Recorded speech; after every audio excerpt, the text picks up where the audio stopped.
Good evening, everyone. All those who are here in person and there in person and even further there in person. Would like to welcome you all. As Jamila mentioned, yes, this term we are teaching practice-orientated, which is a very important foundation practices of every school of Tibetan Buddhism. The people master texts and whatever scholastic understanding they have, philosophically, academically, but they need to actually develop the foundation for their spiritual development. So therefore this Ngondro in Tibetan word, Ngon means before, Dro means go, that should go before. So means preliminary. This preliminary practices we will cover will constitute teaching as well as practice, because we're supposed to show you how to do the practices. And hopefully that some of you will pick up these practices which we never got to learn, because often we used to run these Ngondros on retreats, residential retreats, so that people can actually do 4 or 5 days of learning each of the practice together. And we do at least once or twice a year, but still some people, due to their life schedule, aren't able to participate, and so we have been requested if this could be taught. And of course, when requested, you can't say no. It is our duty role to say yes, of course. And so that's why this term we are deliberately going these 8 weeks on these preliminary practices. So each evening we will cover the teaching, theory, the structure, the symbolism, the meaning of the words of the prayers and texts, the visualization, the symbolism, and then we will also do short practices. And so the teaching will installed each week as we go. And so then probably on the 5th session we will do the Vajrasattva empowerment. There's one empowerment that we need to do as part of that. And then on the last session, on the 8th session, at the conclusion of the session, we'll give the lung, which is the oral transmission of the text. This is not, I'm not inventing it up, because all the lung is given at the end of the teaching of the text. So even though this is a relatively short text, but nevertheless very, very important. This is composed by the late Deshung Tulku Rinpoche, who is author of the book called 3 Levels of Spiritual Perception. He's a very famous teacher who has been a key mentor to some of the top American Tibetologists or Buddhist scholars. You name a few, like Gene Smith, David Jackson, and Cyrus Stearns, and many people, many senior American Tibetan Buddhist scholars that we have today were all taught by him. And so his American student in Seattle requested him to compose a Ngondro text so that they can follow. So he deliberately wrote this in a metered version, So I have also translated this text in a meter so that we can actually chant the text. To do this, you have to receive the teaching and lung and the relevant empowerment. Here the empowerment is Vajrasattva empowerment, and which we will cover. And I would like to say that we are also joined by over 200 people through Sakya Friends. They are restreaming this through 7 languages, over 50 countries. So usually we do the teachings for them on weekends and late night, but this is one of those teachings that we give here, and so a lot of them are able to make their time available, and so I would like to welcome all of them and commend the effort of Sakya Friends team, being able to organize so many people to translate this simultaneously. And I've been requested to speak a little bit slower than I usually do. Of course, if for English speakers, maybe they don't have problem translating to themselves, but to people who have to translate into different languages, it's the Tibetan English and the language is very different. So tonight we were going to start teaching on how to practice the refuge with the visualization of refuge tree. So before we begin the teaching, we will do the prayers, just a normal short refuge prayers composed by Atisha together with the bodhicitta and the four immeasurables, plus requesting the teaching. We will screen share that for your benefit if you don't have the text with you. So join your hands at the heart and offer these prayers, the teaching we're going to do for the benefit of all beings with great kindness and with the mind of altruism. Oyenda Buddha Dhamma Sangha Hajere Vijala Dhamma by virtue Ayevendala Ajare Buddha Vutu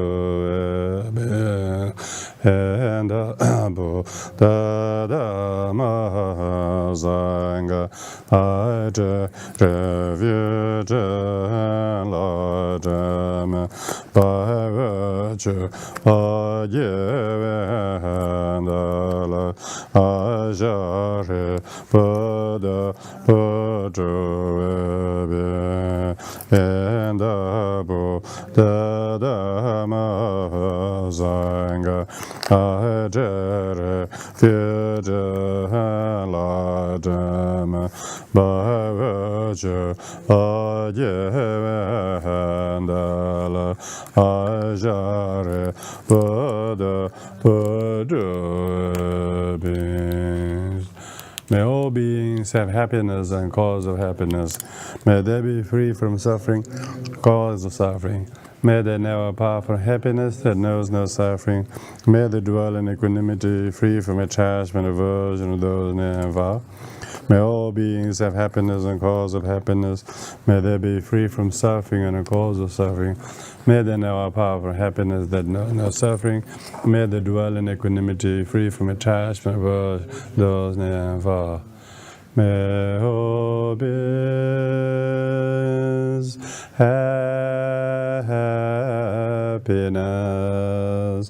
and the cause of happiness.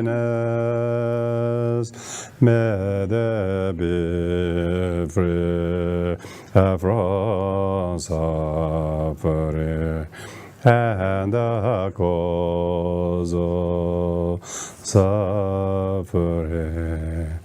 May they never part from the happiness that knows no suffering. May they dwell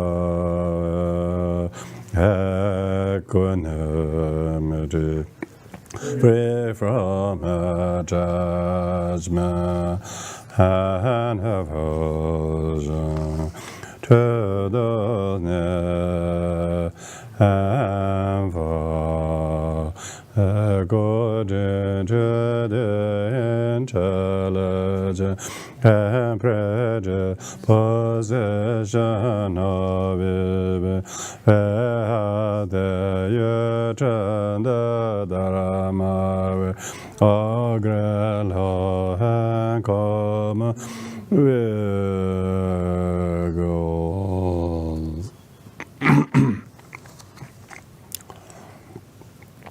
teachings.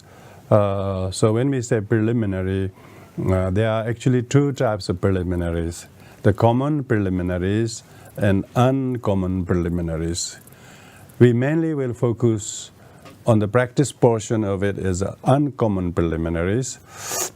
The uncommon is uncommon because it is uncommon in the sense of Vajrayana practices. It's uncommon preliminaries to the generation and completion stage practitioners of the deity yoga. So therefore, these preliminary practices are preliminary practices not only to develop the generation and completion stage, but to attain enlightenment in one very lifetime. For the people of sharpest faculty, people of a mediocre faculty might take a little bit longer. It is said the people of even least intelligence can reach enlightenment in 16 lifetimes, should they practice the Vajrayana generation and completion stage with firm foundation of the preliminaries that we will cover. But each of the preliminary practices, uncommon preliminary practices, need to be based on the common preliminary practices.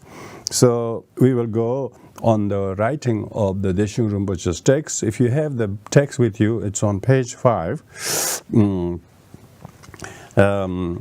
He says, if one endowed with faith and diligence wishes to practice preliminary foundation. So this very first phrase is very important. This is not for intellectualists, people who are trying to learn Buddhism just intellectually and don't want to do it, practices religious without faith and devotion. I would like to tell anyone, don't even try the first lesson, let alone the next 8 lessons. Because people who think Buddhism is not for spiritual development, not for enlightenment, merely for some secular things, for them, they don't have faith. So you have to have faith. It's the one who's endowed with faith and diligence, wishes to practice preliminary foundation. This preliminary refers to the uncommon preliminary practices, which accumulates. So what does the preliminary does? Preliminary is preparation. So it's like you are making food, you need all the ingredients ready. So you need to accumulate all the ingredients. What are the ingredients you need? You need the merit and you need wisdom. And so to accumulate merit means you have to get rid of doubt. Like say if one is endowed with faith means you can't have doubt. You can't practice doubt. You can't smuggle in doubt and practice Dharma. Diligence, you can't have laziness. This is not for lazy people who try to find an excuse not to do the preliminary practices. So you have to try to develop faith, diligence, and then themselves voluntarily wishing to do the preliminary foundation, which then will see themselves accumulate merit. Merit means positive state of mind. Merit is an esoteric. And purifies in order to accumulates. So when you practice preliminaries, it does two things. On one side, it accumulates merit, and one side it purifies the antithesis of the merit, such as devotion. If you have doubt, it purifies the doubts. If you're lazy, it purifies the laziness and then makes diligent. If you're anti-rituals or you don't like rituals, it purifies your limitation about rituals, and it will make you to adopt the practices as the foundation. So purifies in order to grasp the essence of this precious human life. So this hints that you are familiar with the 4 common preliminaries. First common preliminaries is the shortcomings of samsara. So it's not really shortcomings of samsara from the Mahayanistic point of view, Shortcomings of samsara is general Buddhist kind of word, but Mahayanists would be shortcomings of selfishness. So we have this demerit of doing everything for me, for today, for what it suits me. We don't do it for holistically, altruistically for benefit of others. So the shortcoming is usually selfishness. Selfishness creates samsara, and hence shortcomings of samsara. From the Vajrayana point of view, the shortcomings of samsara is really the impure dualistic perception. Impure dualistic perception is the shortcoming of samsara. So in order to grasp the essence of this precious human life means you have to know that how precious, exceedingly difficult karma to create causes morally in past lives that has made us too fit to be born as fortunate as we are. We are among the most fortunate countries and places where there's no restriction of spiritual practice, where you have freedom. You yourself are not controlled by somebody, either in profession or in personal life, that restricts you from practicing Dharma. So we have total freedom. This kind of gift only we have, but we don't realize how precious it is. A lot of people don't have freedom. They are controlled by the government. They're controlled by the religion. They have to believe or accept or blindly accept their religion. They're not allowed to look for, study other things. They will be punishable if I was teaching this in, say, Indonesia or somewhere I'm not meant to. They are not allowed to attend my teachings. No, I'm allowed to teach, for instance. So we live in a very liberal society, and you have good karma to have a liberal society. You yourself have the good, fit, precious human rebirth that has enabled you to know that this life is precious, but need to extract the essence of this precious life before it go astray. First of all is refuge, which makes oneself a suitable vessel for the practice of the whole path of holy Dharma. Dharma is only holy if you have refuge in it and you regard the most precious of the precious that you have found. So therefore, the teaching is refuge. It says one should be seated comfortably in a correct meditation posture. So that's obviously first, before you do refuge, you should find a place that is like your practice room. If you can have a practice room, you should sit there. Have to take care of that place. Have the Buddha images or merit field. You have to have a merit field, like the refuge tree. In this book, it's depicted somewhere, at least black and white. There are color Sakya refuge trees you can download from. If you just type Sakya refuge tree, you can find them. So it's good to have that printed, fairly large, and put as a what you call prominent place in your room, before which you will do the refuge. Refuge also goes with prostration. So at the very beginning, when you chant the first part of the refuge, you be seated. But once you do the actual refuge, you rise up and then do prostration, and while doing the refuge. So when it says one should be seated comfortably in correct meditation posture, is talking before you do the refuge.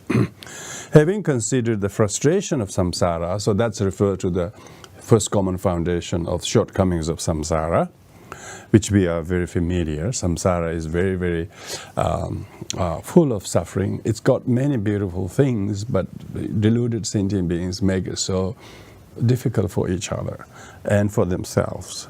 So the samsara is perpetuated by the vicious acts and thoughts and deeds. That person has no way to controlling himself, and he perpetuates that problem. And he creates that problem unconsciously. And so those who have met Dharma knows, at least Dharma can help me to pause this problem and maybe even stop it totally. So that is referring to the renunciation from samsara is necessary before you do each Ngondro retreat or practice. People who have no renunciation, they don't practice. They practice whatever is easy, but don't want to do the real work. Those who have true renunciation, they will do Ngondro. That's one thing. Second is difficulties of obtaining favorable circumstances to practice Dharma. That's precious human rebirth, which we all cover. So we realize we have found a favorable rebirth, favorable circumstances. Dharma is there. We could study freely. We all have interest. Unlike other people and other places where things are not very favorable. So that's covered in, even though samsara is frustratingly difficult, but you have the second common foundation of realizing how precious your own human rebirth is.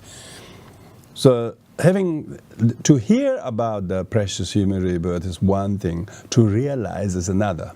How do you know that you have realization of the precious human? You have an amazing sense of gratitude and thankfulness from your parents onwards up till where you are now. Everything what you are, you really have more gratitude and compliment than complaint.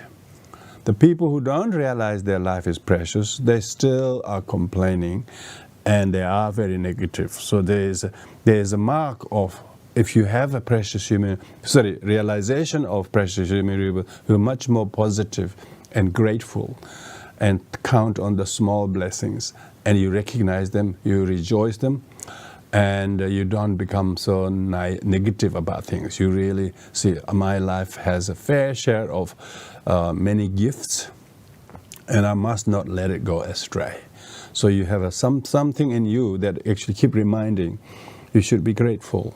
And if you realize you have precious human rebirth, then you know it is precious only if you make good use with it. Otherwise, one might be wasting it. So that's a precious human rebirth. The third is the impermanence, law of impermanence and death. It says the impermanence of life. Yeah, you realize even life is only precious because it is not going to live long. It's getting shorter and shorter and shorter. Law of impermanence. So you need to also not just hear and familiar with the teaching of impermanence, but if you realize impermanence, then you don't procrastinate. You don't put it off. We don't have ample time left to put it off. How many years you wanted to put off your practices in general and particularly your Ngondro practices? If you're not going to do while you're fit and young and strong, and you are very favorable because you are free and you have time and you know you need to do it, these are all favorable circumstances, but slowly your body will not be able to be strong and so on. So therefore, one must really realize impermanence and then do take up the preliminary practices. It doesn't mean you should do thousands of prostration each day, It's do slowly, maybe 100 a day, 100 a day, a very good discipline, I strongly urge those of you who are really sincerely attending, which I know you are, you should start doing at least 100 prostration and refuge each day. And so on. And then you are incorporating your refuge, understanding of refuge and prostration. And not tomorrow, but next week, we will share a special text that Sakya Pandita wrote about prostration. So in reading that first, 2 pages, and then get up and do the prostration. So when you start doing that, then you realize your body is getting not stronger. It's weaker and older and frailer and so on. So therefore, being able to do few prostration and slowly increasing the number, if you can't do so straight, but at least do 100. It takes no more than 15 to 20 minutes. But you're really doing the refuge by realizing life is impermanent. I'm working and feeding and clothing this body so long, but not actually putting it into good use this time. So therefore, if you realize impermanence, you will not put it off. How do you know you have realized impermanence? You will not put off these foundation practices. You can't have high practices of right view, even calm abiding, even special insight, let alone advanced practice of generation completion stage practices. The house that has no foundation, you couldn't put a roof, let alone another story over it. They'll collapse. So that's why it's very important to build the foundation of doing the practice. Impermanence of life. See, that's a common foundation. Then that really makes you to do. Because the common foundation isn't realized very quickly, then we don't want to pick up the uncommon preliminary practice. But yet people wanted to advance view, right view, kind of practices as if, or maybe highest Anuttara Yoga empowerment, some of the highest lamas and most elaborate rituals. But so what, still you got to go back to the basics. So I can tell from my own experience, we had to do 13 months of these Ngondros in our 3.5-year retreat first, before we did even the calm abiding, let alone the insight meditation, let alone the generation and completion stage. So when one wants to properly follow the practices, the preliminary practices, that's what's called Ngondro. It's just first comes first. So if you realize impermanence of life, if you meditate, that should make you whip the diligence to pick up the practices. And so that's the third common foundation. Fourth is belief in the law of karma. Infallibility of law of karma means law of consequences. Law of consequence. Whatever we do physically, verbally, mentally, spiritually, that will leave a lasting impression or imprint on our consciousness. Even we leave everything behind, including the body, not to mention material possessions, loved ones, property, everything. You can't take even a pair of socks, I don't know, because you haven't got a feet to wear with. You can't, but your karma will follow. Karma will follow like a shadow of a bird wherever it flies. So that's why it says having faith in the incontrovertibility of law of karma. That means that karma does not deceive anybody.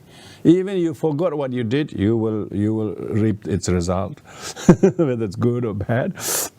So with that in mind, we realize, I should start to be more mindful. So these are the four common foundations: frustration or shortcomings of samsara, preciousness of human rebirth, law of impermanence, and incontrovertibility of law of consequences or law of karma. But so you should always reflect briefly on these four before you do any of the preliminary practices.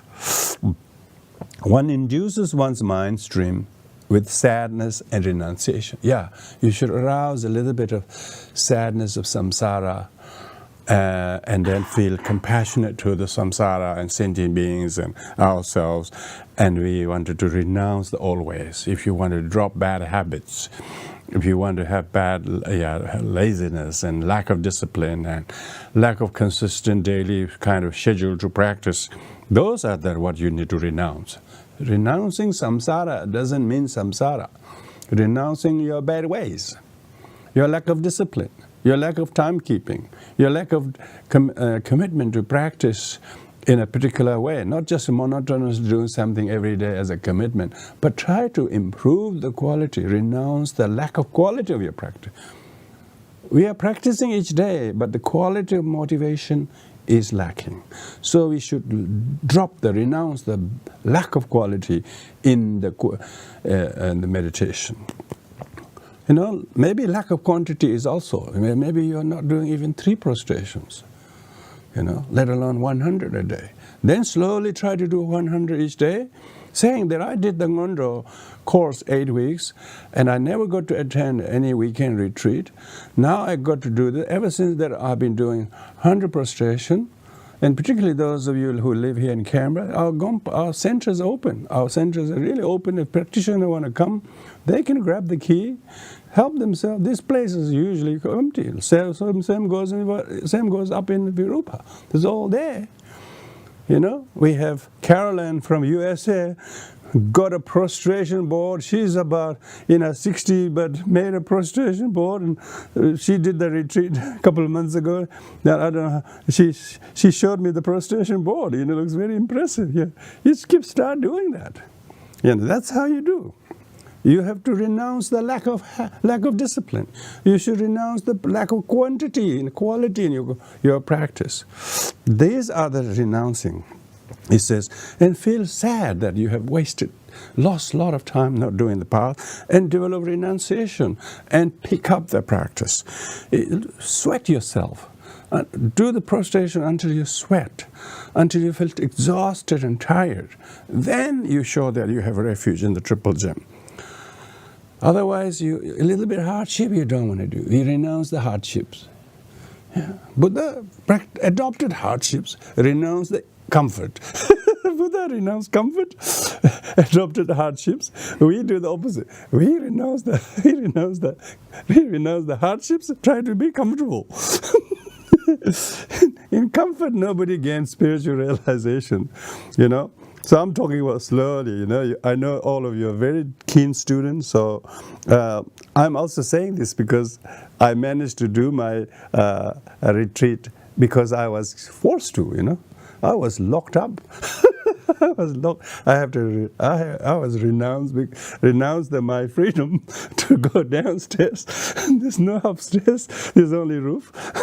And so what else can you do? So you have 4 or 5 friends who are all doing together in our own rooms. So we are motivated by each other. We are blessed by our teacher. We are in Lumbini, the birthplace of Buddha. What good fortune, And we were financed by His Holiness Dalai Lama's office to pay our bills, and we were guided by His Eminent Shogye teacher, who was giving the teachings. So we couldn't excuse. We renounced all the excuses. And I tell you, my best experience was during Ngondros, because all the other practices are quite at different levels. Ngondro really gets to your skin. Gets your skin, or how thick or thin it is, because it really makes you to put your aggregates at work. So not to get attached to mind and try to preserve it from having not to do the wear and tear. Just put it online, because that's exactly. If we can only sweat, we can only feel exhausted in the name of the triple gem and refuge, and do devotion practice for the benefit of all sentient beings, purify all your past karmas, physically, verbally, mentally, and earn a little bit of merit for the benefit of all beings. With that right attitude, then you will accrue lots of merit. Consider the kindness of sentient beings who have been once previous mothers, wishing to repay their kindness. See, Deshung Rinpoche is so careful that you don't just do prostration with this altruistic motivation. So you have to incorporate your refuge and renunciation and your altruism. You're not doing to just purify your karma, but you are going to repay the kindness of all sentient beings. And I'll practice this to purify, to confess my past misdeeds, to promise to take up good deeds, and to repay the kindness of all sentient beings. And with that intention, one need to take refuge. With this motivation, one should take refuge. So here Deshung Rinpoche, briefly says that is the motivation. But actual motivation of going for refuge is fear, faith, and compassion. Fear because of samsara, and lower rebirth, this fear of this life doing negatively, samsarically speaking, and fear of causing oneself to be fallen again in the next rebirth in one of the lower realms. Even in the upper realms, there's not really great hope. So fear of samsara, fear of selfishness, fear of impure perception. Those are the real motivation. And faith in the qualities of the Buddha, incredible, really. When you think about the Buddha, an amazing vision and aspiration as a bodhisattva for many uncountable lives, and finally how he got enlightened and how he went against everyone's wishes and left his possession and status, and then went to the bush and really and practice in hardships for the benefit of all beings. So we have good reason to really emulate amazing renunciation, amazing courage and determination. He renounced his positions, and he renounced his comfort and company of everyone, and he then attain enlightenment. So we need to develop inspiration in the qualities of Buddha, because when you take refuge, you visualize the Buddha and the Dharma and Sangha and Guru and Yidam, everybody. So if you don't have anything to feel faith, devotion towards Buddha, it's not going to make you to get up and do many prostration, I tell you. Because this is not like not even physical yogas or physical exercise in the gym. People don't do it because they enjoy the doing of it. They're doing it for the purpose. They're doing it so that they are fitter in the next year or whatever. They don't do it just because they enjoy in the gym, Likewise, you should remember that you are moved by the qualities of the Buddha's incredible renunciation and bodhicitta, and like all the other lineage masters. We look at I know from my own eyes how much His Eminence Chogyam Trungpa was practiced. Very wee hours in the morning, late night, often skipping dinners, and practicing incredible. Sometimes no time to sleep because already time to get up and do the practice. So all these great practitioners did so by totally renouncing comfort and these things, and then did practice. So they held the lineage together through devotion and through faith and through practice. So we need to instill our faith by remembering the object of refuge, the Buddha, Dharma, and Sangha, and lineage masters. So you have to have faith. Your faith should be lucid faith. Firstly, lucid faith in the teachings. Whatever you understand, be that Four Noble Truths, be that bodhicitta, be that whatever the teachings are, be it teachings on the paramitas or whatever they are, you should use those to inspire you to get up and do the practice. So faith means faith moves mountain, they call it. Yeah. We will be very heavy like mountains, so better have faith, otherwise it doesn't want to move. It want to sit still and sink in the bean bag. It doesn't want to get up and do the prostration or prostration board. You see, so faith moves mountain. Without faith, there is no renunciation, and none of the preliminary practice will happen. Because if you try to feel good on the session, you can't do this preliminary practice. You try to almost like press the seed of sesame to make each seed become oil. It's not easy to press one seed and try to make oil, and try to make a whole jar full. Yet it came from just doing that. So we need to use each effort like a good karma. Be that physical, verbal, and mental, and motivated and inspired by the renunciation of samsara, faith in the Buddha, and compassion to yourself and sentient beings. So fear, faith, and compassion. FFC, remember that. Fear, faith, and compassion should be the cause for you to do the preliminary practices, and particularly, of course, refuge. And so that's the cause for going for refuge. And objects of refuge is, of course, triple gem: the Buddha gem, Dharma gem, and Sangha gem. There is no fourth gem here. But in Vajrayana, we call it gurus as the quintessence of the Buddha, Dharma, and Sangha. So when we say guru, we're not talking about human guru. We're talking enlightened gurus. So that's why we visualize Guru Vajradhara. in the center. So when we go through the text, it will spell out. So the objects of refuge is the triple gem. So now go back to the text. It says, without any mental distraction, should recite the words and perform the visualizations.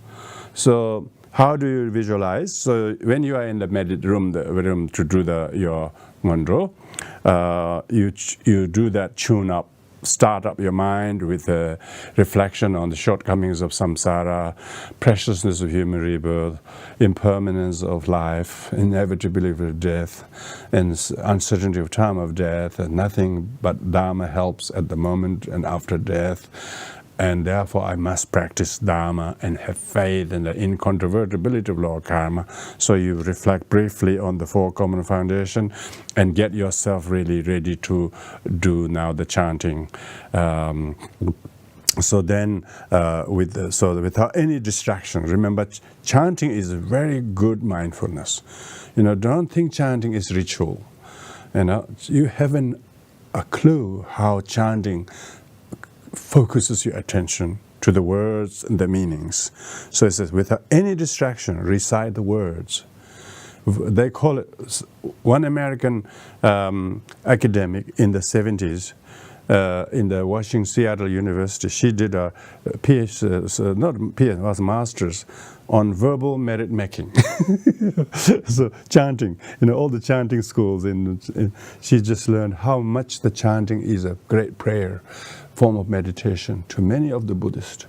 So they do the daily chantings and so on, how that keeps their mind in line with the Dharma. So recite the words, recite the words. These words are, Deshung Rinpoche is such a great master, he's a realized master. His words are blessed. So he wrote this beautifully. And here in this text you have both the Tibetan, the phonetics, and the back of the book, from page 40.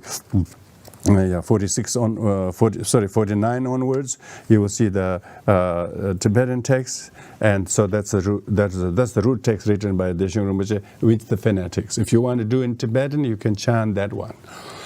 But most probably you would like to chant in a language that you understand. So for all the English speakers, this is what we use as a metered translation of the text before you. It's a metered means the number of the words are 9 syllables. In this case, 9 syllables. Some are 7 syllables. Not all the text is metered, like the mandala offering and others. Otherwise, even the visualization is metered, 9 syllables. So therefore, recite the words and perform the visualizations. So when you read the words, and if you have heard teaching like this, then you know what to think when you want to visualize. So first is the void of impure dual perception. So meaning that impure dual perception refers to dualistic perception of subjective self, I, and the world. So when this self-grasper, then it actually sees everything as a dualistic perception of his own. I like this, I don't like this. All this subject objects this duality is dualistic perception. So therefore impure dualistic perception dissolves. Void means impure dualistic perception. Your room, your place you're meditating dissolves into emptiness. So that's what it means. Gives rise to lapis lazuli ground. Your place where you're meditating, not just the room, but whole universe dissolves into emptiness. And then, whole multiverse dissolves into emptiness. There's nothing but voidness. Out of that, instantaneously, this is like usually all Vajrayana practice begins like that. So it's not, everything dissolves into emptiness. And then there become your room or your place of meditation has a beautiful, gives rise to lapis lazuli ground. Imagine the whole ground floor is lapis lazuli. This is the akanishta. Akanishta, you're meditating akanishta. Akanishta means heaven. Akanishta. A means not. Nishta means below, no, not below, but above, means heaven. Means heaven is above, isn't it? So not below, not below. Akanishta means not below, means heaven. Sanskrit words like that. Not below means above. So above means heaven. Above is not upstairs, you know. People call upstairs, don't they? Heaven. There's a lot of upstairs. But this one is Akanishta heaven. So Akanishta is a citadel of all the Sambhogakaya Buddhas. Blue and splendid. So color is splendid blue and blessed with gold designs. So all the floor is crisscrossed by golden designs. It's like a palace that you couldn't imagine. It's not a solid floor, by the way. It's all soft and spongy and bouncy. Mere touching on the floor makes you feel blissful. So you're not prostrating on hard board, okay? So you're prostrating on this beautiful lapis lazuli ground that's supported. And blue and splendid, blessed with gold designs. And so that's the whole environment like that. Then there is a beautiful lake of nectar. Huge lake of nectar. So we have no difficulty visualizing lake in Canberra. We have lake everywhere. So beautiful lake of nectar, white color. In the middle of the lake, is a beautiful tree. That's the refuge tree, as are many other trees and flowers on the banks of the lake. And all upon the trees, magic birds singing the songs of Dharma. So visualize. Now you are turning everything into pure perception. On top of the trees, many magical birds. Maybe cockatoo, maybe Australian parrot, but singing Dharma songs. Hey mate, everything's impermanent. Samsara stinks. Bodhicitta's wonderful. Buddha is incredible. Did you get that? Yeah, all the birds chirping the songs of Dharma to inspire you, so you don't forget. Yeah, all the birds are making songs of Dharma.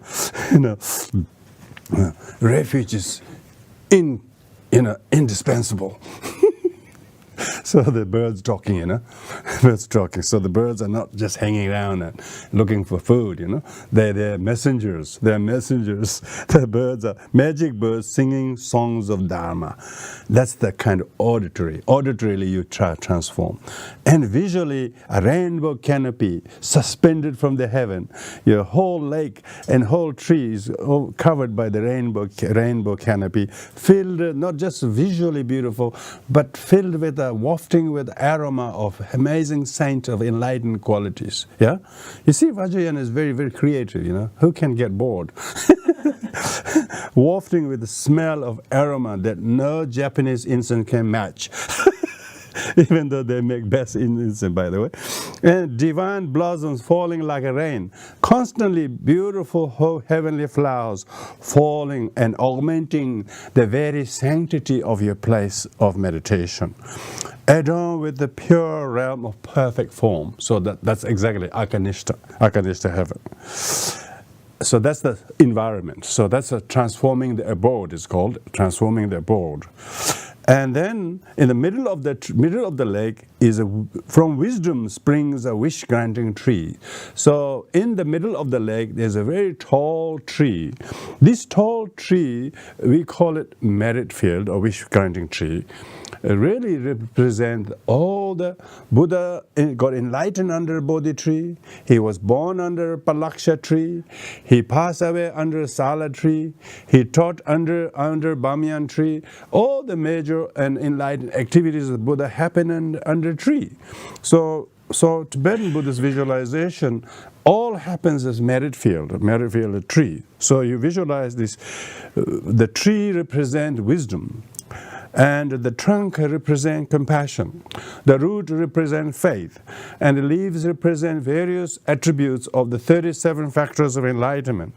And the various fruits are the various fruits of practice of the Dharma. So all the fruits, the wish-fulfilling tree, all the leaves, fruits, flowers, very, very abundant. All of these represent the cultivation of the fruits and bountiful harvest from your practice of Dharma and merit and faith and devotion and ability to let go and forgive and be kind and not whinge about past things and see them as illusion. And these are the fruits that represent all the visualization.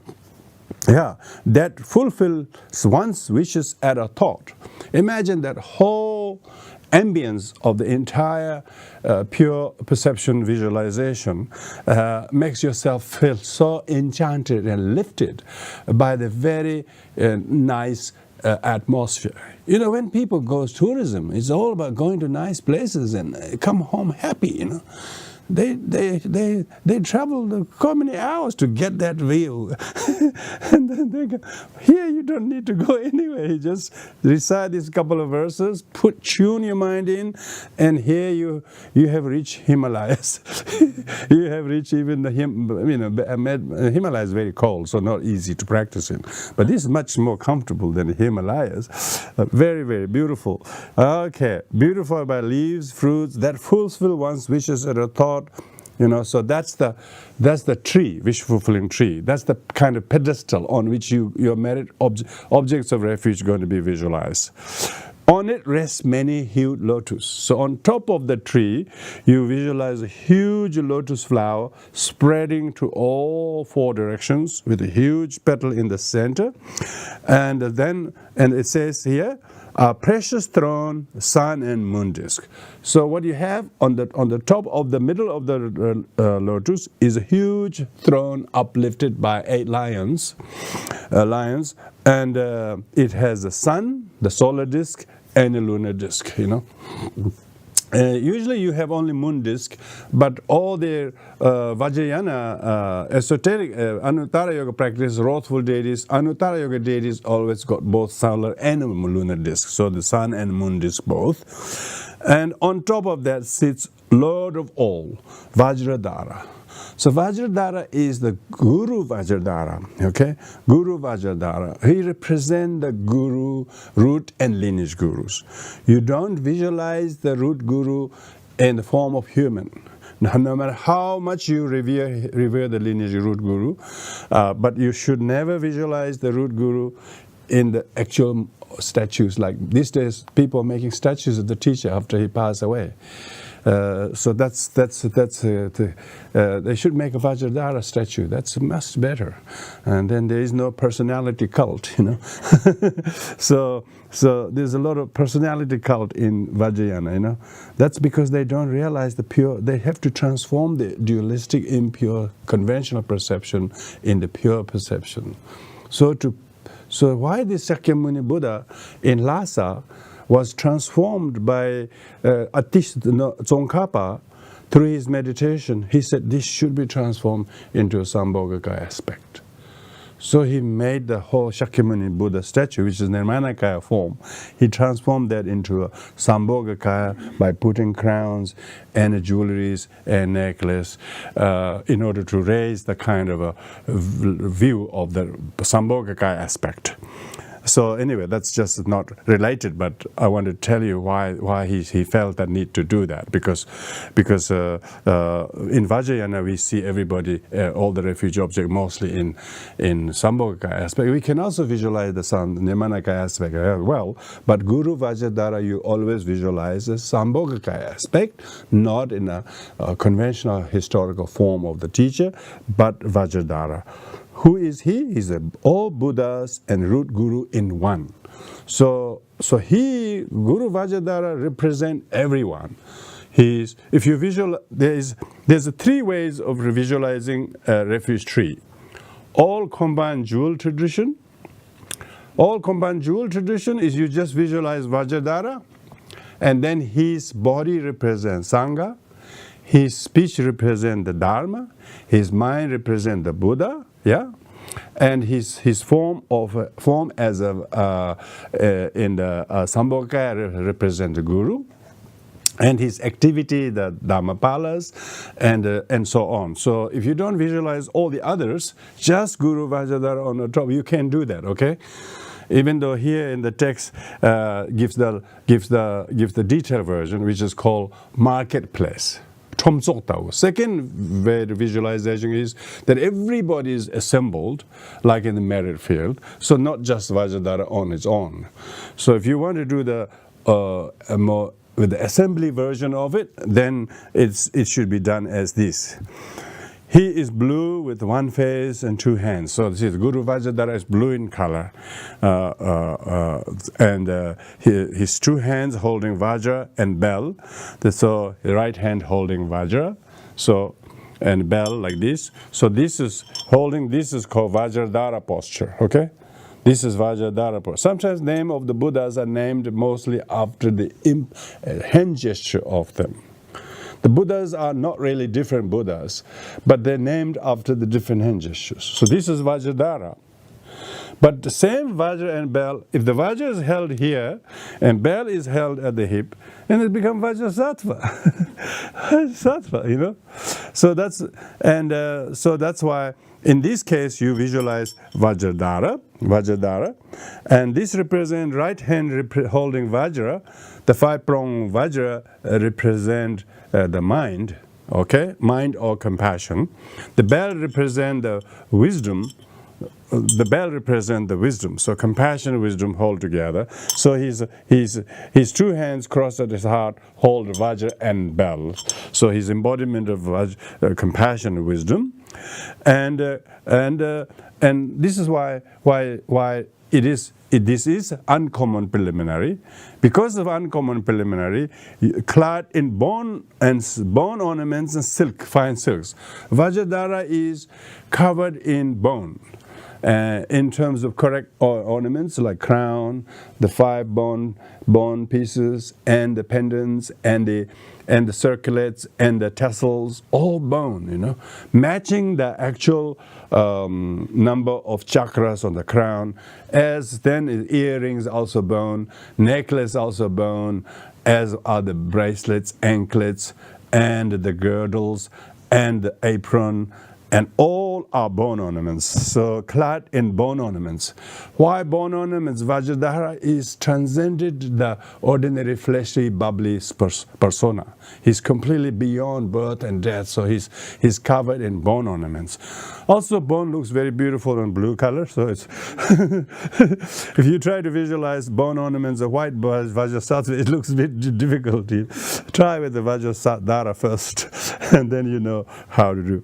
So Vajradhara is covered in bone ornaments. The boneness is emptiness of self, because there is no flesh and blood there. So it means he's completely egolessness. And he's covered in fine silks. That means that his mind is completely free of all the abrasive, afflictive or cognitive obscurations. So fine silk is not a kind of a clothing so much, but represent how fine his mind is. His mind is refined and has not a smallest iota of obscuration, of afflictive and cognitive obscuration. His blue-black locks are heaped on his crown. See, this is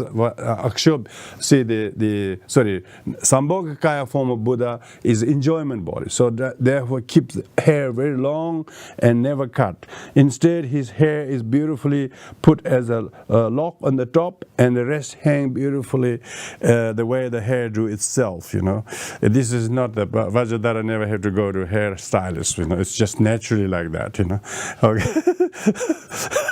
Vajradhara has no expensive hair bills. It's just his hair is always like this, elegantly. This is just the Vajra. This is the Sambhogakaya aspect, and hangs in tresses on his shoulders. So that shows the elegant long hair, undangled hair, that there's no grasping. And his legs are crossed, means his two legs are seated in meditation posture. So this visualized form of Vajradhara is not just an image, not just statue, smiling. He's completely looking in your eyes, plight of every sentient being. He's so motivated and he's so delighted by your devotion and your motivation. He reads your mind. He reads your good motivation. He's smiling joyously and faces to you as he's looking in you. So that's just the Guru Vajra, root Vajra. Around him sit the lineage gurus. So then if you visualize the assembly form of it, on top of the tree, around the main throne, there are miniature thrones all around in complete circle. Each of them are occupied by the lineage gurus, starting with Vajraneratma, Mahasita Virupa, Krishnapa, Dhammarupa, Avaduti, Gayadhara. We have all the tankas there, each of the teachers there. All of them sitting completely in each of, but all identical Vajradharas, not individual, some with bald, some with beard, not like that, These tankas I can't stand, This has become too Tibetanized, I said. We never had a real Tibetan artist who are listening to the practitioner to give instruction how to make the tanka. They should have all the lineage gurus painted identical Vajradharas. But count each of them and name each of them. Oh, this is Vajranerama, this is Virupa, this is Dhammarupa, this is Avaduti, this is Gayadhara, this is Domi Lotsava, this is Setanguri, this is Shantan Chamba, this is Sachen Konganyingbo, Lopen Sonam Zemo, Jesus Drapagyan. But all identical form. That should be the way. In tankas, they don't paint like that. They all paint, even their description, the such and such is bald, such and such has a long beard. They forgot the pure perception. They forgot the pure perception in the tanka. I think the artist also doesn't want to do that because it's not very interesting, They can't charge you so much because they all. This is I'm just pulling their legs, I think tanka should be made like that if you're really a practitioner. Oh, see, around him sit the lineage gurus clockwise, all in Vajradhara's forms. All of them identical Vajradhara's form. So that's the root in lineage gurus, yeah? And then front petal, on the front petal are the yidams. So on the front petal, meaning the big lotus petal nearest to you, in front of the root and lineage gurus, is the yidams. So Kriya, Charya, Yoga, Anuta, whatever deities Vajra, Vajrayogini, Chakra Sambhara, Genrezi, Vajra Yogini, or White Tara, or whatever. You visualize all of them. Most of the tankas will depict them. So that's in front of the yidams. So yidams is added in Vajrayana. And then on the right petal of the root and lineage gurus are the Buddhas. So Buddhas are two Buddhas, Nirmanakaya Buddhas and Sambhogakaya Buddhas. Nirmanakaya are historical Shakyamuni Buddha, Buddhas previous to him, Karkuchanda, Kashyapa, Kanakamuni, you name it. And according to Theravada, there are 28 previous Buddhas, not just 4. So more the merrier. We have enough seats, no problem. We have hired the biggest marquee. And so all the Buddhas, all in Nirmanakaya. Then there are also the Sambhogakaya aspect of Buddhas as well. So you can visualize both Nirmanakaya aspects, 35 Buddhas of confession you should visualize. 7 medicine Buddhas, Amitayus, and all of the, Amitayus is a Sambhogakaya aspect of Amitabha, remember? So you visualize all of them, all the Buddhas. And behind the scriptures, behind the root and lineage gurus, on the rear lotus petal are the huge stack of holy scriptures.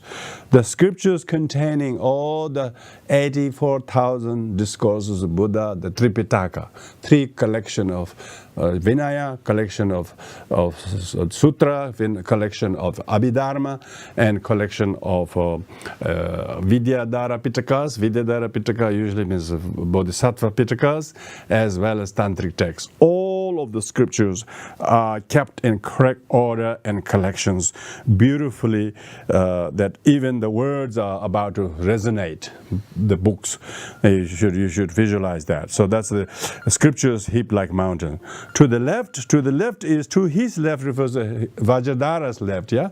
Vajradhara and lineage guru's left are countless bodhisattvas. So on these are bodhisattvas, such as 8 bodhisattvas, as well as 32 other bodhisattvas. So there are many bodhisattvas, as well as Pratyeka Buddhas, Pratyeka Buddhas, Shravaka Buddhas, all should be in the Sangha, yeah? You don't discriminate. The Sangha is all Sanghas. Theravada Sangha, Bodhisattva Sangha, all of them you should visualize on, to his left, countless bodhisattvas, householders, and monastic form. Yeah, bodhisattvas are both in householder form as well as monastic form, and then as well as other gurus, yidams, Buddhas, Shravakas, Bodhisattvas, Pratyeka Buddha. So now it's listing all the pantheon of Vajrayana Buddhas and Bodhisattvas. So Pratyeka Buddhas are the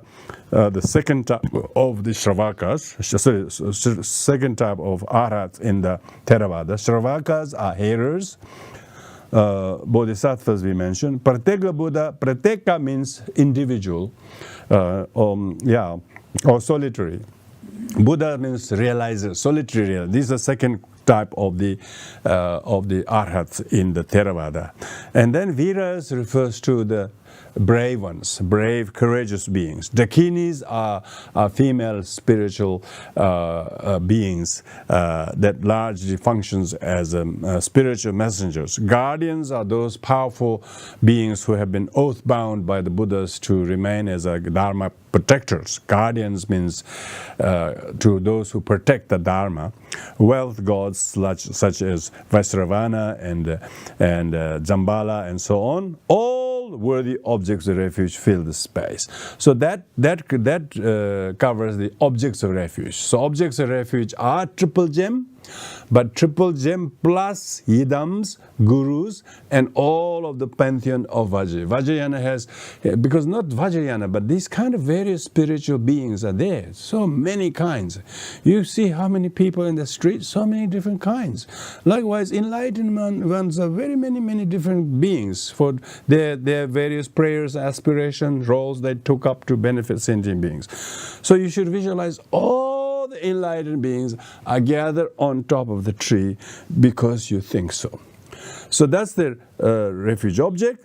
Now those who go for refuge is my parents and I sit before them. So now those who go for refuge is you, first person, your parents, father on your right, mother on the left.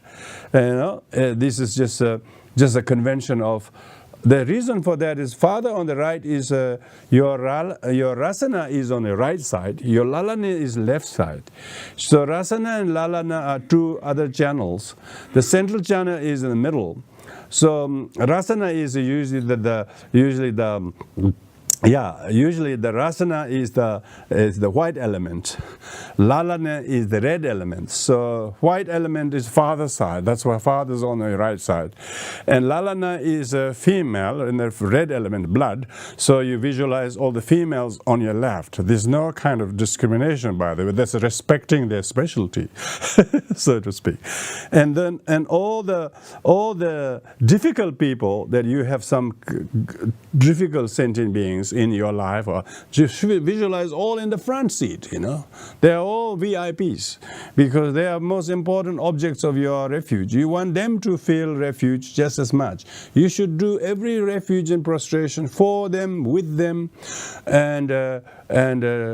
for and with them. That is Mahayana. So we don't renounce samsaric people like that. We bring all sentient beings together so that we resolve our differences. These are karmic baggages from both sides. This is not by their doing. It's not entirely their doing, not entirely our doing. It's just a mixture of both karma. So we should visualize them together with us and then do the prostration, do the refuge just as much as we do.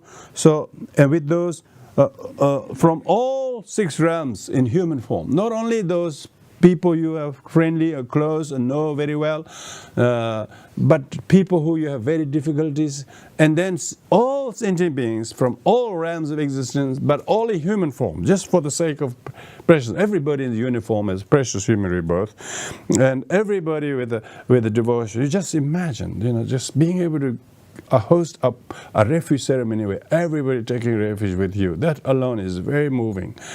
If you have some friends with you when you take refuge, you feel great, don't you?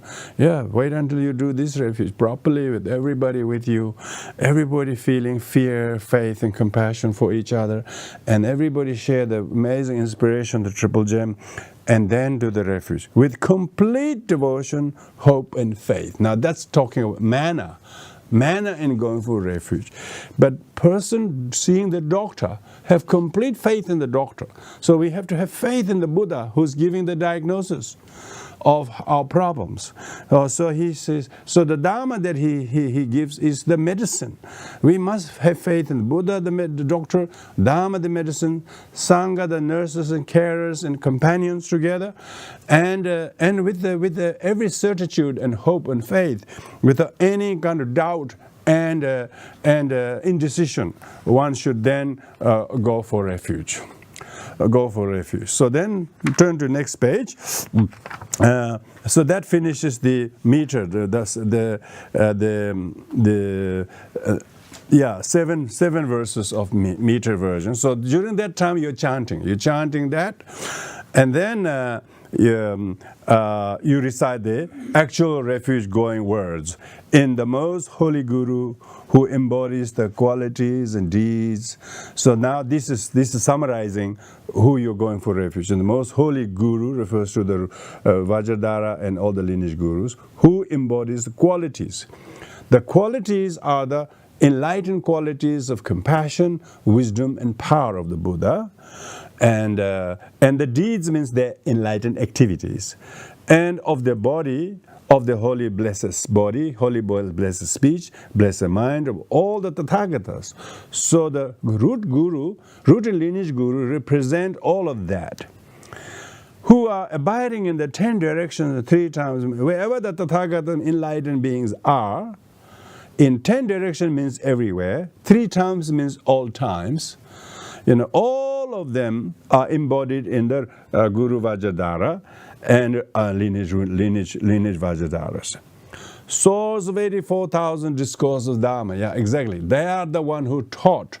The Guru Tathagatas are the one who taught the 84,000 discourses. So their speech, all of their speech is the Dharma. Master of all noble assembly is the Sangha. Yeah. So now I and all sentient beings. So now it is saying I and all sentient beings. Not just you are persuading them to come, but they also came involuntarily by themselves. They also came just as much as you have found Dharma practice, they also doing that with you.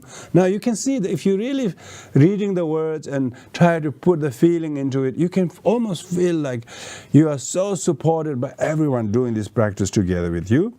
And whose number equal to limitless space, meaning wherever there's space, there are sentient beings. And since space is limitless, all limitless sentient beings are taking refuge with you, physically, verbally, and mentally, and emotionally.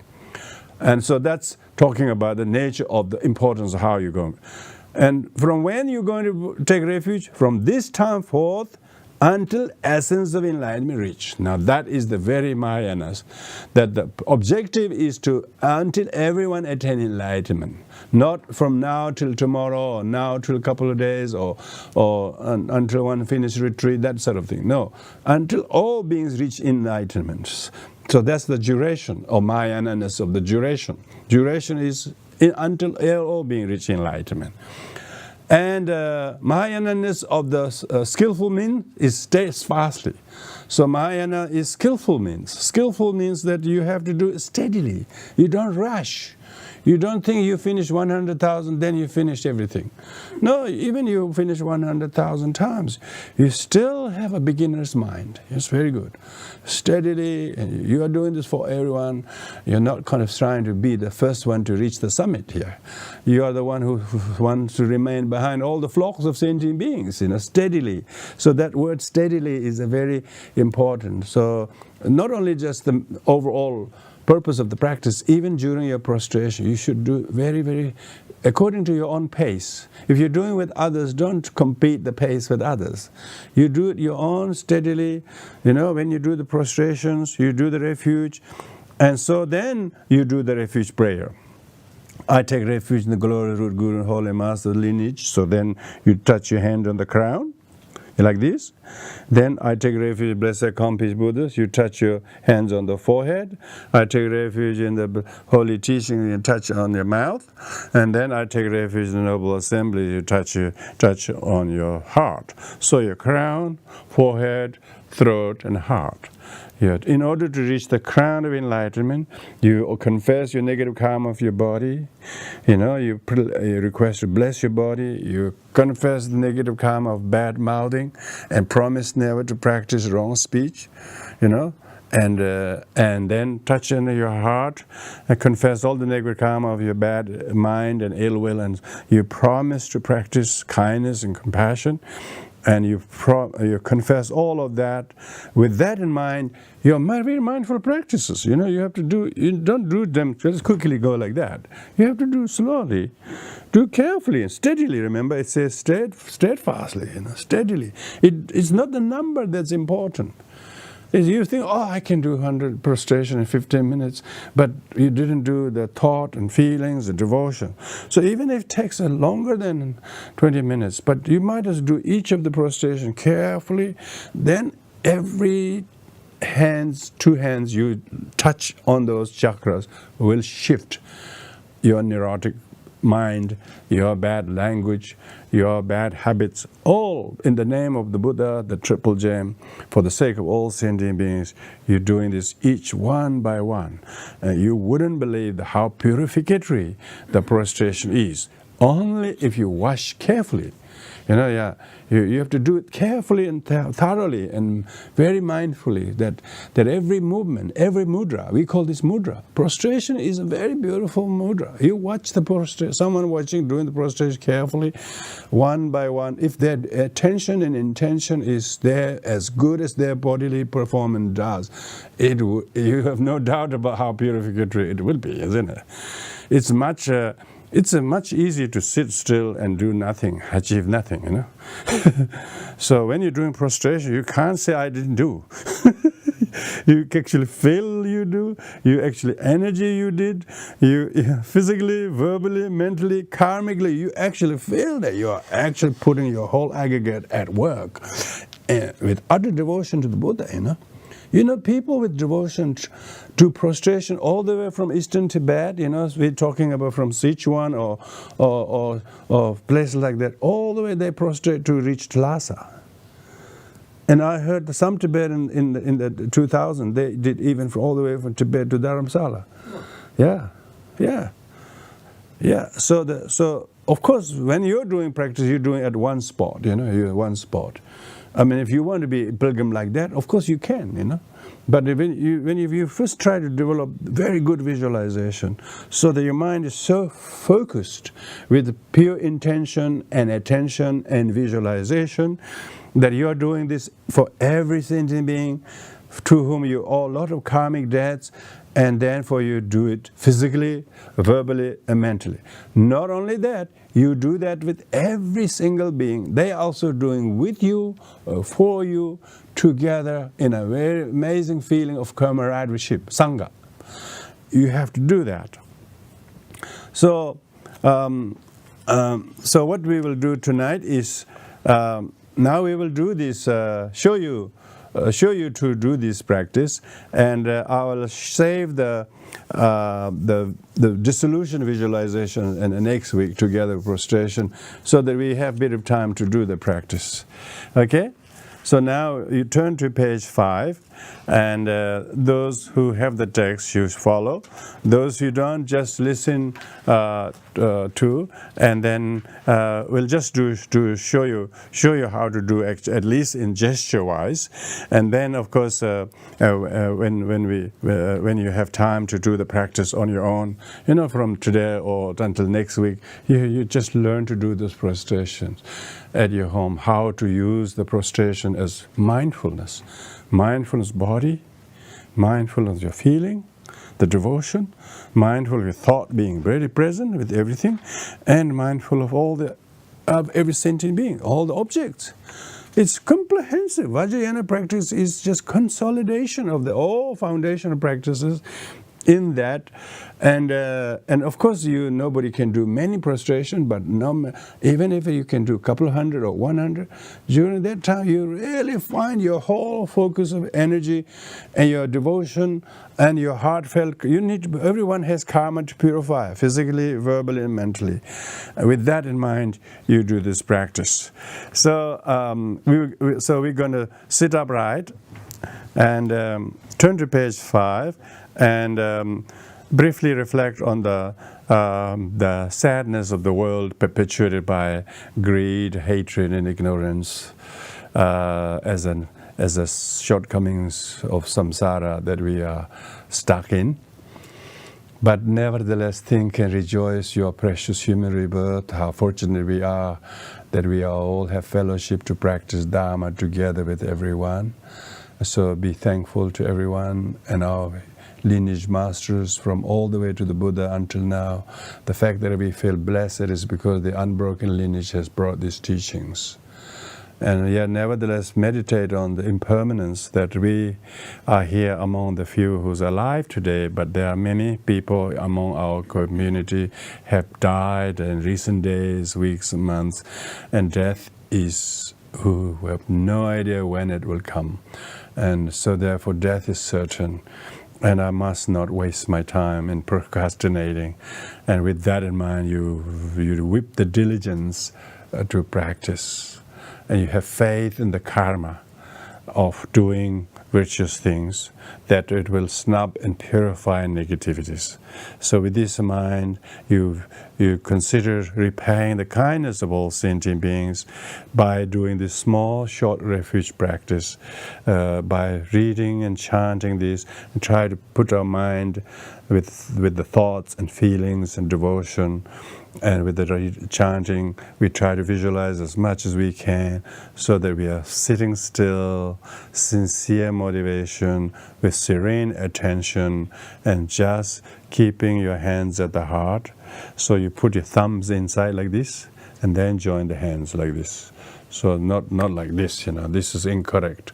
But put your thumbs inside like this, join the hands at the heart. So let's chant this together. Ho da wo do him pure de passage garage la belle zelegra bleu splendeur bleu goddess aneta lere by trizavla majeb sing Sazadama Harembo Keno Bifavaza and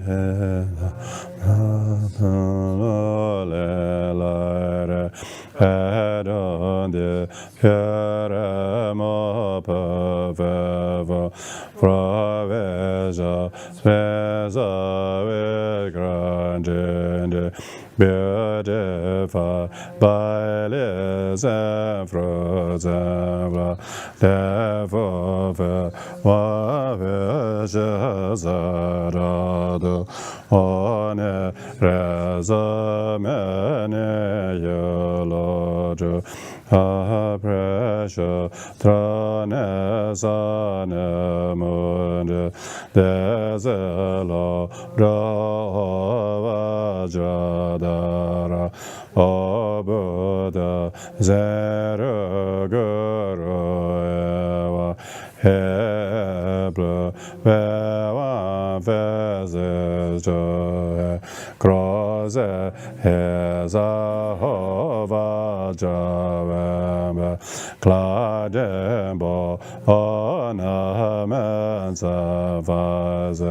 Hebra bla laza hetronegra enenge trezele zagro smile joyele hefezeme arante seda alene guru Clovis ole Vajrasattva and from Petra or the Buddha behind the scripture of the Buddha behind the scripture here I manja to hell can the Bodhisattva in house of the Manashiva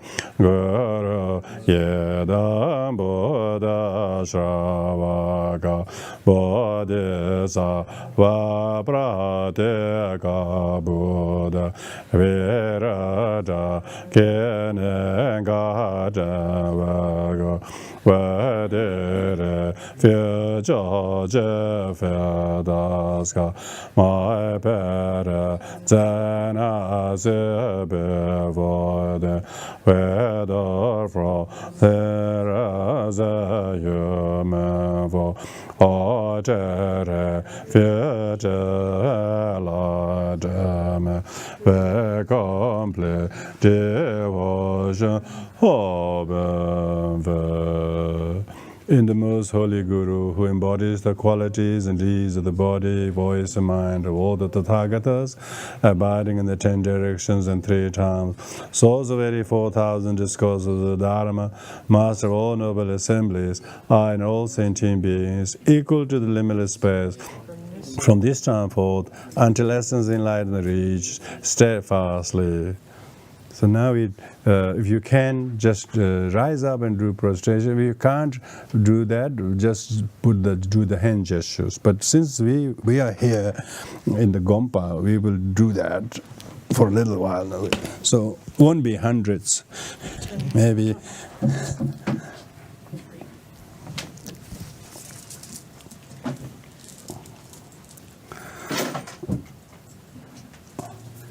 I take refuge in glory, good and holy Master lineage. I take refuge in Besagambi Buddhas. I take refuge in holy. I take refuge in noble assembly.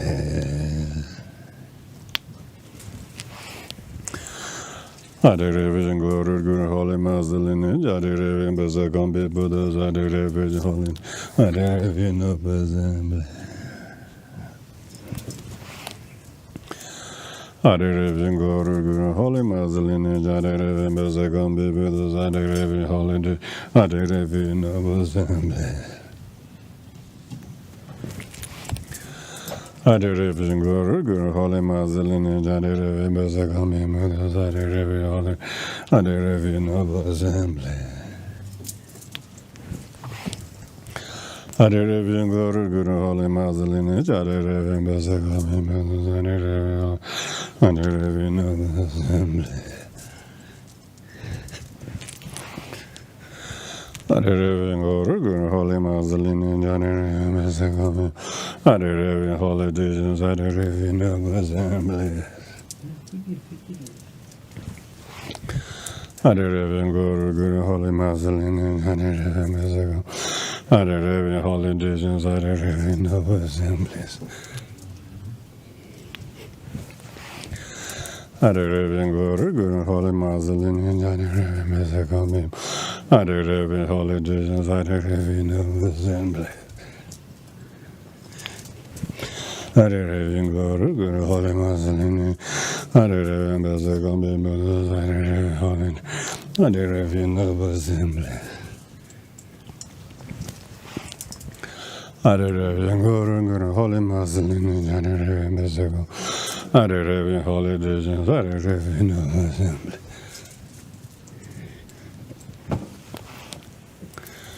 I Holy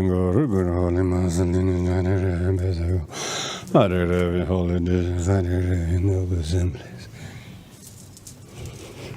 Holy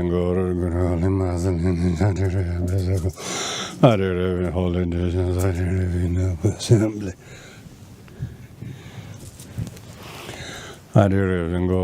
Holy Mass in Holy noble assembly. Holy Mass Holy noble assembly.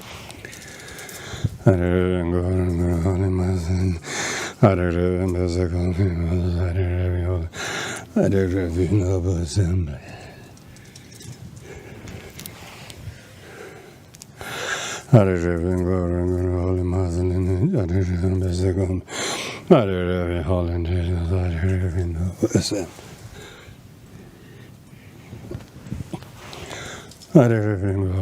Holy Mass Holy Mass noble assembly.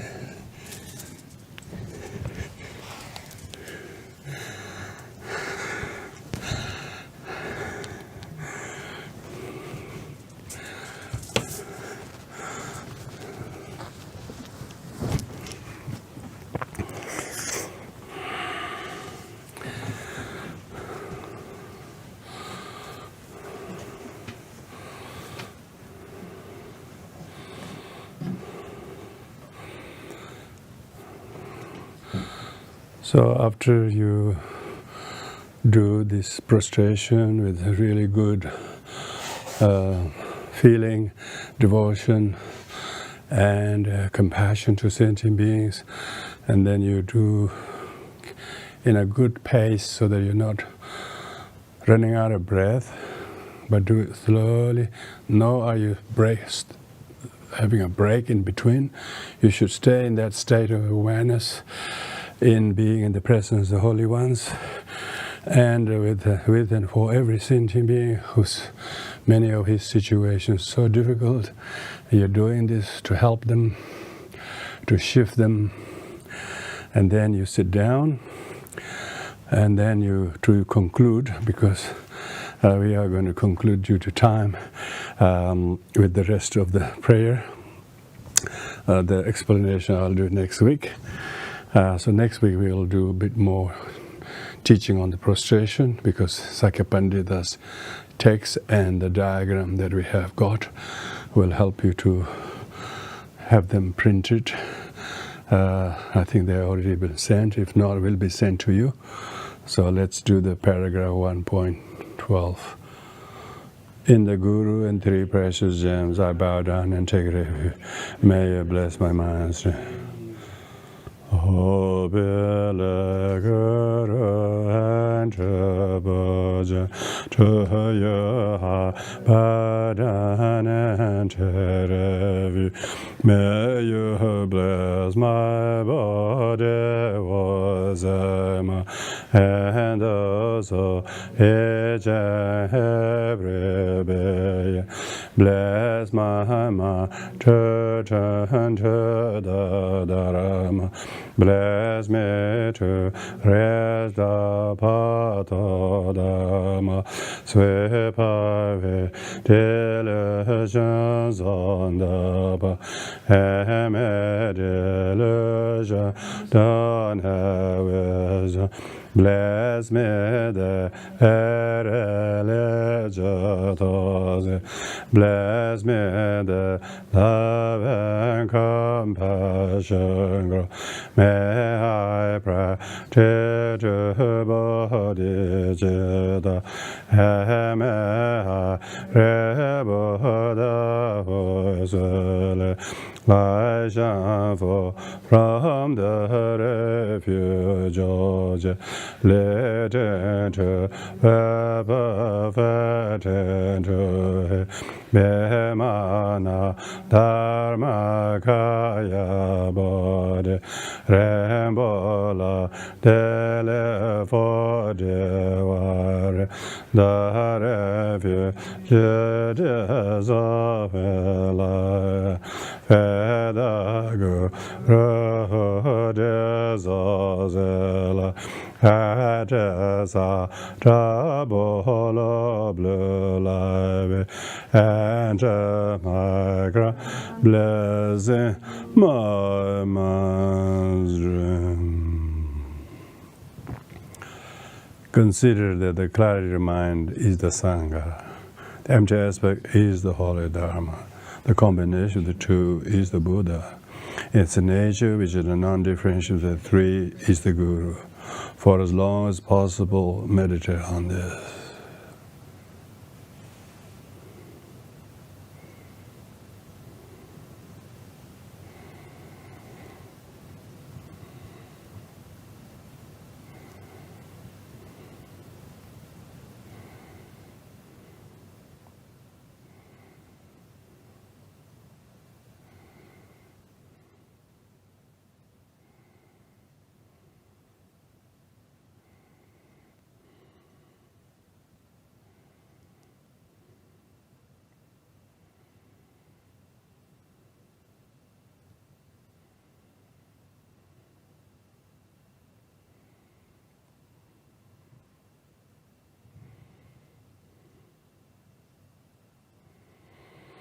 So, with this, you can do just a refuge and prostration as a practice itself.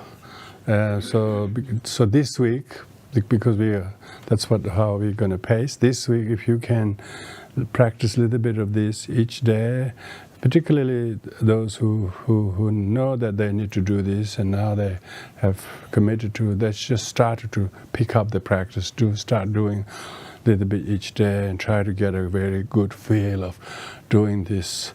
And of course, as you know the meaning and you know the motivation and your attention is there, helped by the text, and then your faith will register.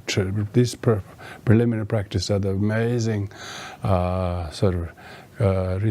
reconstitute your mind from the deluded and doubtful to the faith and clear and lucid mind, that needing to know that you've got to lay the foundation. So that's the refuge itself. Those who are not so mobile due to health and age, you can just sit still and then do the hand gestures like this, very good. And even though you are able to do visualization, do prostration, doesn't mean necessarily you are better. If your heart is pure and your bodhicitta and visualization pure, even you physically can't do much prostration, but still do the refuge wholeheartedly. And doing that with and for every sentient being, thinking they're also doing with you and for each other, and you are almost orchestrating. You are the conductor of the practice. And so with that, you shouldn't feel bad you couldn't do prostration. Those of you who has the physical fitness and who really should now pick up, get your hands get wet, so to speak, and start doing the practices wholeheartedly and try to build up the experience of doing the prostration. What is it? What is this devotional Buddhism that the Buddhist people in Tibet or Thailand, or you see the amazing, the knowledge of the Dharma may be, intellectual knowledge Dharma may be not so good, but the way they do the practice, how they support the Dharma, this came from this kind of devotion. The spiritual practices without devotion is not spiritual practices. So therefore, this week that's all we can cover. And next week we are going to go more of the rest of the visualization and teaching on the prostration, because we got a special text, and then we'll be able to do this practice.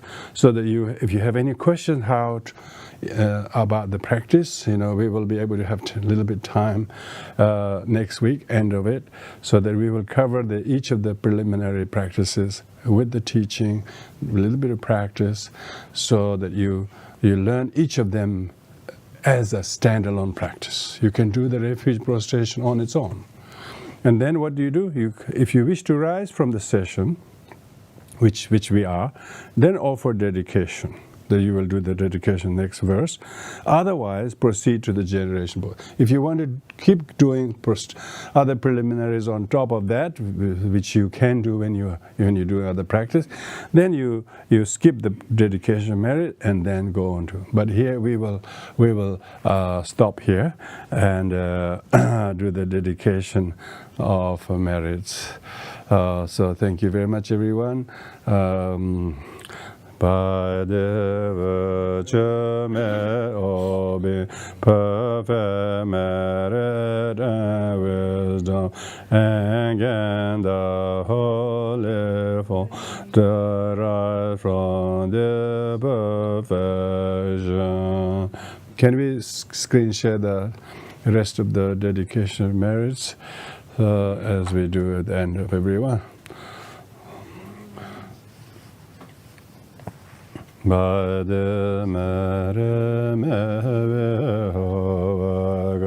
the Diva Menzagahomnes, Mehale Beredobi from the Ojana Bododesene, Herenda Mahayana Dije, Vajrasattva Merera Mehobe Begazela Jehoda Mayana Dije Kareja Manjushenu Azama Trabadradela Follow it, oh, the Zamba, Ajada, the Gao, the Mede, Salambo, the Jeda, Teba, Verano, Yadazo, where has been Bomed, freely with the